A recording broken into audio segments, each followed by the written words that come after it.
নমস্কার। আড্ডা উইথ দীপঙ্কর চ্যানেলে আপনাদের সবাইকে স্বাগত জানাই।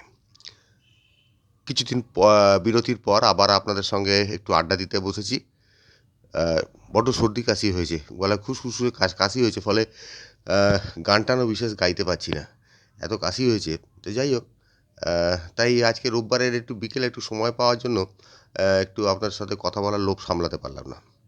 আজকে একটা বিষয়ে কথা বলছি, একটু গানের জগৎ নিয়ে কথা বলছি। গানের জগৎ নিয়ে কথা বলতে একটু ভালো লাগে, সেই জন্যে যেটুকু জানি সেই গল্পগুলো আপনাদের সঙ্গে শেয়ার করার জন্য। এগুলো 50, 60 বা বড়জোর 70 দশকের গল্প। 60-এর দশকে যখন বাংলার সঙ্গীত জগতে অগণিত তারা, কার কথা বলবো, গীতিকার, সুরকার, গায়ক, গায়িকা, কার কথা বলবো, কাকে ছেড়ে কাকে বলবো, তখন হেমন্ত মুখোপাধ্যায় বলতে গেলে খ্যাতির শীর্ষে। অনেক দিন তার নাকি কোনো গান ভালো হিট হচ্ছিল না। একদিন সুরকার ডাক্তার নচিকেতা ঘোষকে ডেকে বললেন যে, নচিবাবু, আমার অনেক দিন ভালো গানের ভালো জম্পের সুর দিন তো। তার নচিবাবু বললে, ভালো কথা, গানের কথা তো পাচ্ছি না। তখনকার দিনে এই গানের গীতিকার, সুরকার, গায়ক, গায়িকা, এদের মধ্যে একটা অদ্ভুত অদৃশ্য মেলবন্ধন থাকতো, বুঝলেন? এই অদৃশ্য মেলবন্ধনের ফলে সৃষ্টি হতো বহু স্মরণীয় গান, যেগুলো আজকেও প্রায় 50-60 বছর পেরিয়ে গিয়েও তারা এখনও পর্যন্ত আমাদের কাছে স্মরণীয় হয়ে আছে। এতটাই ছিল সেই গানগুলোর আবেদন। তো যাই হোক, কিছুদিন পর এই ঘটনা কিছু, তখন তো হেমন্তবাবু খ্যাতির বলতে গেলে শীর্ষে। সকালে বোম্বে, বিকেলে কলকাতায় করেন। তো বোম্বে গেলেন। বোম্বে গিয়ে কিছুদিন পর গীতিকার মুকুলবাবুর সঙ্গে তার দেখা হলো। মুকুলবাবুকে দেখে বললেন যে, মুকুলবাবু, একটা ভালো করে জম্পেশ করে একটা গান লিখুন। মুকুলবাবু বললেন, ঠিক আছে, আমাকে 2-3 দিন সময় দিন, ভেবেচিন্তে লিখি। কিছুদিন পর মুকুলবাবু এলেন হেমন্তবাবুর বাড়িতে, বোম্বের বাড়িতে।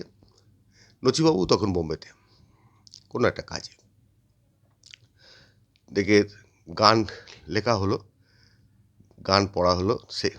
আপনারা গানটা শুনলেই বুঝতে পারবেন যে কতটা স্মরণীয় গান। গানটার গোড়াতে একটা অদ্ভুত ব্যাপার ছিল। একটা মহিলা কণ্ঠকে দিয়ে একটুখানি হাস্কি গলায়, খসখসে গলায় বলানো হয়েছিল, তারপর তারপরেতে গানটা শুরু হতো, তার আর পর নেই, নেই কোনো ঠিকানা, যা কিছু গিয়েছে থেমে যাক না, তার আর পর নেই, নেই কোনো ঠিকানা। মনে পড়ছে গানটা? ওই যে তারপর যে একটি মহিলা কণ্ঠকে দিয়ে বলা হয়েছিল, ওই কথাটি অনেকদিন আমি জানতাম না এটা কে বলেছিলেন, তবু আমার মনের মধ্যে হন্ট করতো যে এটা কে বলেছে। পরে এক মাস জানতে পারলাম এটি মুকুল দত্তের স্ত্রী, অত্যন্ত সুন্দরী স্ত্রী চাঁদ উসমানির গলা। শুধু ওই তারপর কথাটুকুই বলেছিলেন। এই হলো গিয়ে হেমন্ত মুখোপাধ্যায়ের একটা গানের সৃষ্টির গল্প। তার আর পর নেই, নেই কোনো ঠিকানা, যা কিছু গিয়েছে থেমে যাক না, তার আর পর নেই, নেই কোনো ঠিকানা। খুব সুন্দর গান। যা কিছু পেয়েছি কাছে তাই সঞ্চয়, যা কিছু পেলাম নাকো সে আমার নয়, পাহাড় নিষেধগুলো পেরিয়ে দেখি কি আছে আমার পথে পড়ে। তারপরে তো আবার ফের চাঁদ উসমানির গলাটা আসছে, তারপরে গানটা অসাধারণ গান। এটা নচিকেতা ঘোষ সুর করেছিলেন। এ তো গেলে একটা গল্প। আরেকটা গল্প বলি। সেই সময়কার যে সমস্ত রেকর্ডিং স্টুডিও ছিল, রেকর্ডিং স্টুডিওর ভেতরকার যে আবহাওয়া, যাকে বলে আবহাওয়া ছিল, হাওয়াগুলো ছিল একেবারে অত্যন্ত একটা কী বলবো, একটা আলাদা টাইপের আবহাওয়া ছিল। নায়ক, গায়ক, সুরকার, গীতিকার প্রত্যেকের সঙ্গে এমন একটা নিবিড় আত্মিক সম্পর্ক ছিল যে অনেক স্মরণীয় গান এর ফলে সৃষ্টি হয়েছে। কিন্তু এর মধ্যে কাজ চলত সমস্ত কিছুই কিন্তু ছবির স্বার্থে, ছবির এবং সমস্ত পুঙ্খানুপুঙ্খ যে সব ডিটেলসগুলোর প্রতি, সূক্ষ্মতার প্রতি নজর রাখা হতো। সেই জন্যেই সৃষ্টিগুলো, তাদের যে সৃষ্টি, সেগুলো স্পর্শ করতো শ্রোতার মন, দর্শকদের হৃদয়। তবে মাঝে মধ্যে এর যে ব্যতিক্রম হতো না এমন নয়, তবে সেটাও কিন্তু ছবির স্বার্থেই। এরকমই একটা গল্পর কথা আজকের বলি। বহুদিন আগে, বোধহয় 50 দশকে, উত্তম কুমারের বন্ধু সিনেমার শুটিং চলছিল। বন্ধু সিনেমার পরিচালক ছিলেন চিত্ত বসু। চিত্ত বসু হঠাৎ একটা অদ্ভুত আবদার করে বসলেন। কী ব্যাপার না, সঙ্গীত পরিচালক ছিলেন নচিকেতা ঘোষ। যে ছবিতে একটা গান ছিল, আপনারা বলে বুঝতে পারবেন, হেমন্ত মুখোপাধ্যায়, মালতী মোমরে করে ওই কানাকানি, সেই সুরে মনে হয় তোমার এই জানি আমি জানি, মালতী ভ্রমরে করে ওই কানাকানি। অসাধারণ গান। কিন্তু চিত্তবাবু হঠাৎ আবদার করে বসলেন যে এই গানটার সঙ্গে তবলা বাজাবেন ওস্তাদ কেরামতুল্লাহ খান। এখন যাদের সঙ্গীত জগৎ সম্বন্ধে সামান্য একটু জ্ঞান আছে, আমারও কিছুদিন তবলা শিখেছিলাম, সেই ফলে বলতে পারি যে খান সাহেব ছিলেন অত্যন্ত এক শ্রদ্ধেয় সঙ্গীত ব্যক্তিত্ব এবং ক্লাসিক্যাল ঘরানার তিনি তবলিয়া। এই সমস্যাটা কী হয় জানেন, যে ক্লাসিক্যাল ঘরানার তবলিয়া এই কমার্শিয়াল গানের সঙ্গে খুব ভালো কিন্তু ম্যাচ হয় না, সে যতই ভালো তবলিয়া হোক না কেন।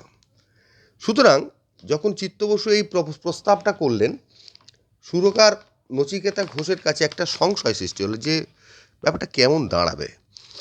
নচিকেতা ঘোষ অত্যন্ত খুঁতখুঁতে টাইপের লোক ছিলেন।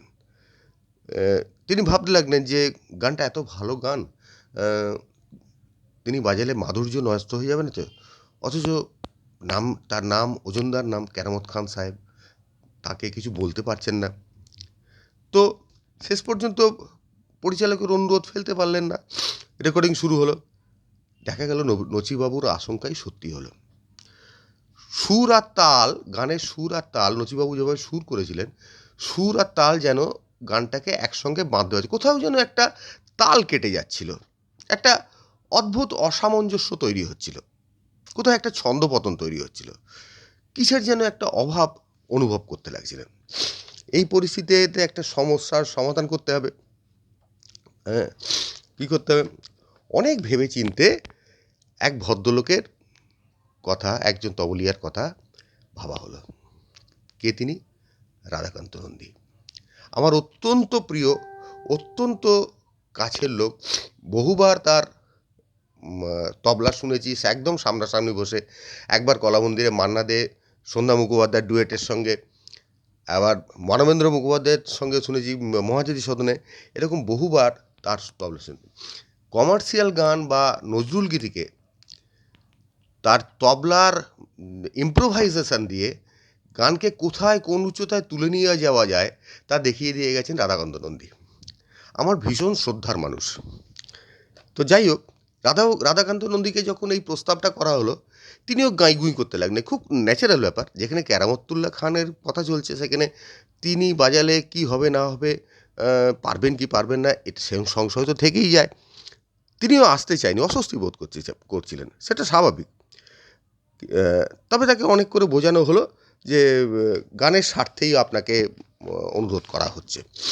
শেষ পর্যন্ত গানের রেকর্ডিং হলো। গানের রেকর্ডিংয়ের পর দেখা গেল স্টুডিও প্রথমে গানটা শুনলেন, রাধাকান্তবাবু গানটা শুনলেন, সরি।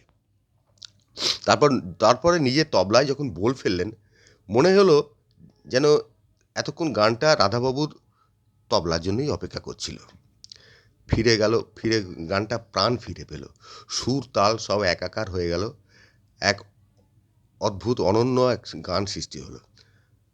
মালতী ভ্রমরে করে ওই কানাকানি, সেই সুরে মনে হয় তোমার এই জানি আমি জানি, মালতী ভ্রমরে করে ওই কানাকানি।